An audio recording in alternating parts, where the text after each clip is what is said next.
turbine here also are finding what is the efficiency. Efficiency as you know the ratio of output divided by input.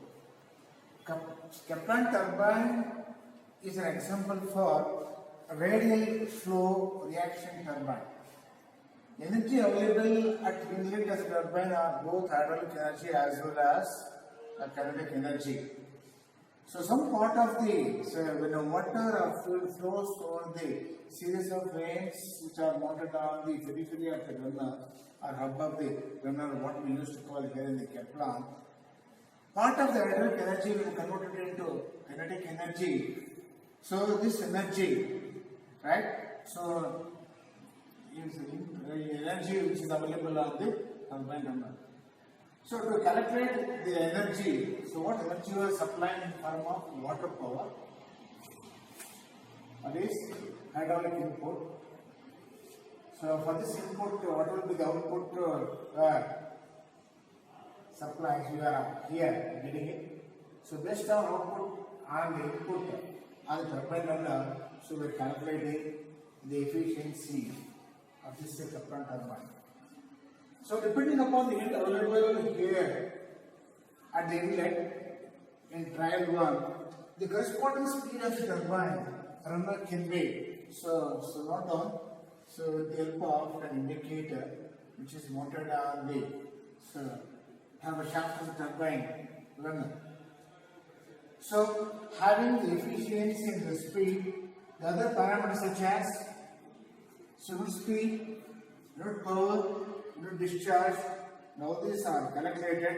The corresponding plots, graphs, what we used to call, can be plotted for constant discharge. Right? Characteristic curves based on constant head. So when a plot is made between unit speed versus unit discharge, so depending upon the gate wall opening, right? So here we have 1/4 gate opening, half gate opening, 3/4 gate opening, and last one is for a full gate wall opening. This is one plot what we have. Coming to second one, when a plot is made between unit speed versus unit power, again depending upon the gate wall opening we have, this is one plot for 1/4 gate opening, and half gate opening, 3/4 gate opening, and so last one is for full gate wall open. Depending upon these characteristic curves what we have for the case constant head, so we can select suitable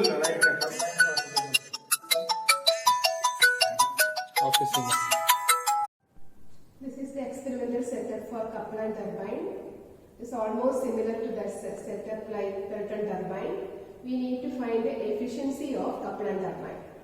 So here you can see 4 dial gauges are there: P1, P2, P3 and vacuum gauge. Vacuum gauge was not there for Pelton turbine setup. Here P1 is connected to the here and P2 is connected to this. So P1 you can note it down kg per centimeter square, P2 also you can note it down in kg per centimeter square, and P3 delivery head, that also in kg per centimeter square, and vacuum gauge you will be noting down in millimeter of mercury. Now water will be coming through this one. There is a venturimeter connected. Why venturimeter is connected? You need to find out the discharge of water reaching the Kaplan turbine. For that we need to connect it to the dial gauges which I showed you earlier, P1 and P2. So P1 and P2 pressure gauge, we will be converting it into head of water and you can find out the discharge through this venturimeter. Now water will be reaching a spiral casing. This is the spiral casing for Kaplan turbine.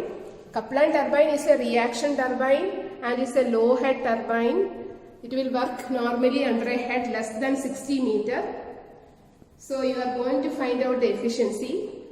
So water will be going through the spiral casing and it will be rotating. Inside this casing there will be guide vanes. Guide vane aim is to guide the water towards the runner vane.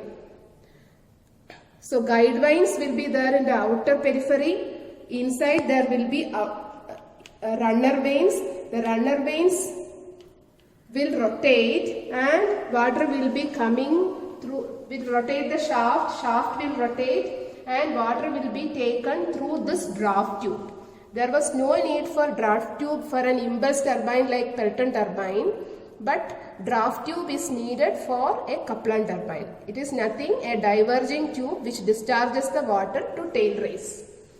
So this, there is a brake drum here.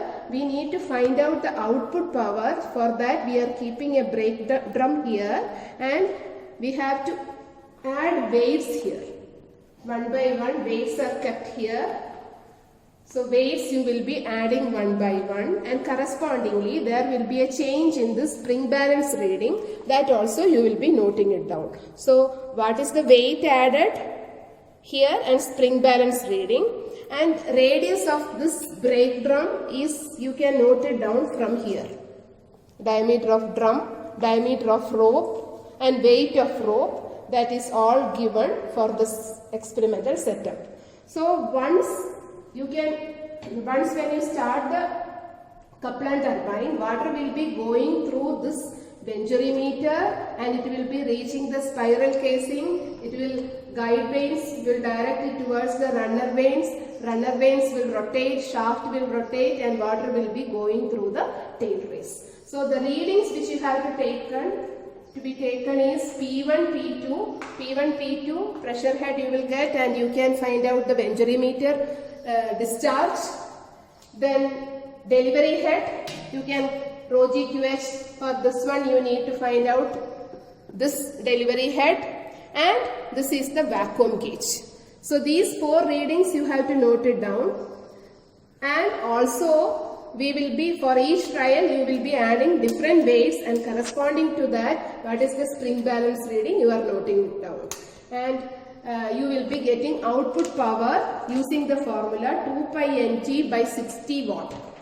2 pi n is change in, n is the speed of the shaft in RPM, that you can note it down from the speed indicator that is given by the digital tachometer here. So you are varying speed here and finding out the efficiency. There are either you can change the speed keeping head constant, or you can keep head varying and speed constant also. Here we are doing with varying speed. So for each trial you have to note down the speed. You will be getting 2 pi nt by 60, that is output power. T, how will you find out? That is torque. Radius of the drum is given. Weight, you can find out the net weight, what the weight we added minus spring balance reading into radius of the drum. When you consider radius of the drum, thickness of the rope also should be included. So output power you will be getting, input power rho GQH by 1000. So output power, so efficiency we can calculate by dividing output power by input power. So, and characteristic curves also you can draw, discharge versus efficiency, discharge versus actual discharge versus